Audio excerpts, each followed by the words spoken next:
سفیان نے کینیڈا سے سوال پوچھا ہے، حدیث میں آتا ہے کہ حرام دوائیوں میں شفا نہیں، لیکن مسلم ممالک میں ایسی ادویات عام ملتی ہیں جیسا کہ پاکستان میں کھانسی کے شربت جن میں الکحل ہوتی ہے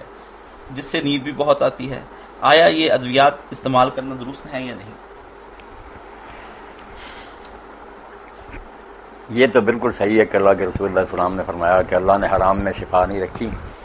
اس لیے مسلمان ڈاکٹر طبیبوں کے لیے چاہیے کہ وہ اجتہاد کریں اور محنت کر کے نکالی چھوڑ کر حلال چیزوں سے علاج دیں نا اس کو تلاش کریں۔ جب طب اسلامی تھی اور علماء طبیب ہوتے تھے تو وہ کوشش کرتے تھے کہ حرام جو سے پرہیز کیا جائے،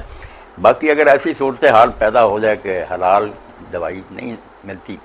اور بالکل ڈاکٹر حضرات یہ تجویز کریں کہ جہاں بلا آدمی اور ایسے حرام چیز سے بچ سکتا تو پھر جیسے اللہ تعالیٰ نے خنزیر اور دوسری چیزیں حلال کر دی ہیں،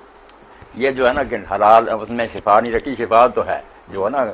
نتیجہ تو شفا اس میں آئے گا، شریعت نے نہیں اس کو جائز رکھا، اس لیے اگر اضطرار کی حالت ہوتی ہے نا بالکل بے بسی پھر ٹھیک ہے۔ اور ایک چیز یہ سمجھنے کہ بیٹا سفیان کہ یہ جو ہے نا حرام اجزاء، حرام کے بارے میں امام ابو حنیفہ اور دوسروں نے کہا نا کہ سوائے انگوری شراب کے کہ وہ خمر ہے عربی زبان میں، وہ ہے قطرہ بھی چکھنا حرام، باقی جو ہے نا یہ ارکھی ہیں الکوہل وغیرہ اگر یہ اتنی مقدار میں ڈالے جائیں کہ نشہ نہ ہو تو پھر گنجائش ہے۔